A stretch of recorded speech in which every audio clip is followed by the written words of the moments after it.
스트레스 풀고 가세요. 오늘의 사연 들려드릴게요. 한밤중에 울리는 초인종 소리에 벌떡 일어났습니다. 시계를 보니 새벽 2시. 처음엔 무서워서 그냥 모른 척하고 있었는데 초인종 소리가 멈추질 않더라고요. 전 세입자가 연예인이었다는 걸 알고는 있었지만 이렇게까지 될 줄은 정말 몰랐어요. 계약할 때 집주인이 말씀하시기를 이전 세입자가 연예인이었는데 개인적인 사정으로 1년도 못 채우고 이사를 갔다고 하시더라고요. 그땐 단순히 어머 연예인이 살던 집이라니 왠지 좋은 기운이 있을 것 같아. 이런 생각만 했죠. 하지만 그건 정말 제 인생 최대의 실수였습니다. 처음 이사 온 날부터 이상한 낌새를 눈치챘어요. 집 앞에서 서성이는 사람들이 유독 많았거든요. 밤늦게까지 휴대폰 불빛을 들고 서 있는 사람들도 보였고, 처음엔 그저 동네 특성인가 했죠. 그런데 일주일쯤 지났을 때부터 상황이 심각해졌어요. 매일 밤 누군가 초인종을 누르기 시작한 거예요. 문을 열어보면 아무도 없고, CCTV를 확인해보면 10대로 보이는 아이들이 도망가는 모습만 보이더라고요. 경비실에 문의해보니 전세입자의 사생팬들이라고 하더라고요. 그 연예인이 이사간 걸 모르고 계속 찾아온다는 거였어요. 그제서야 전세입자가 왜 1년도 못 살고 이사를 갔는지 이해가 됐죠. 처음엔 정중하게 대응했어요. 초인종을 누르면 인터폰으로 죄송하지만 이제 여기 사시는 분이 바뀌었어요. 더 이상 찾아오지 말아주세요 라고 설명도 하고, 경비 아저씨께도 부탁드려서 순찰도 자주 해주시기로 했죠. 하지만 사생팬들은 전혀 줄어들 기미가 보이지 않았어요. 오히려 더 집요해졌달까요?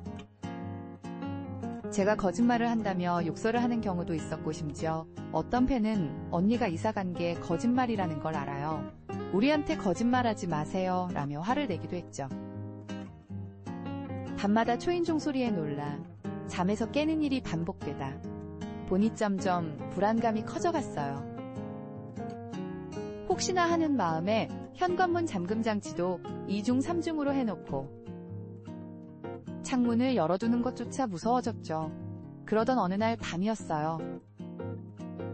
평소처럼 초인종 소리에 잠에서 깼는데 이번엔 뭔가 달랐어요.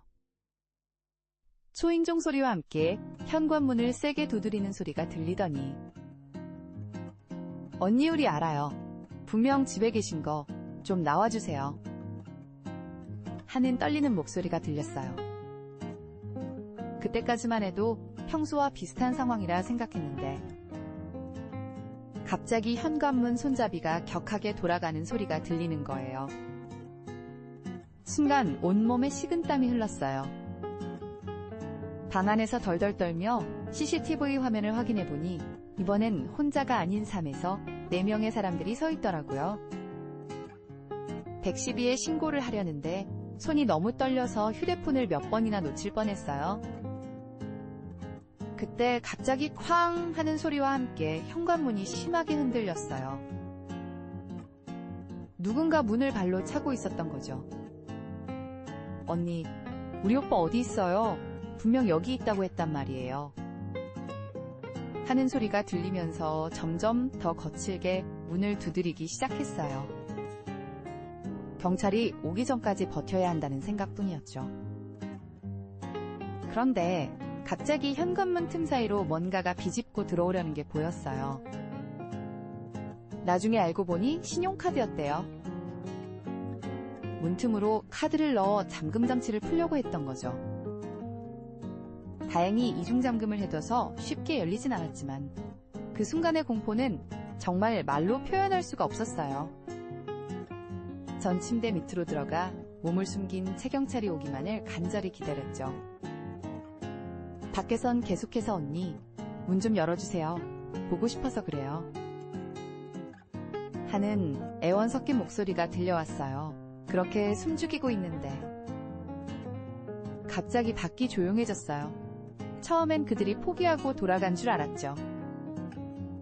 하지만 곧바로 들려온 소리에 제 심장이 멎는 줄 알았어요.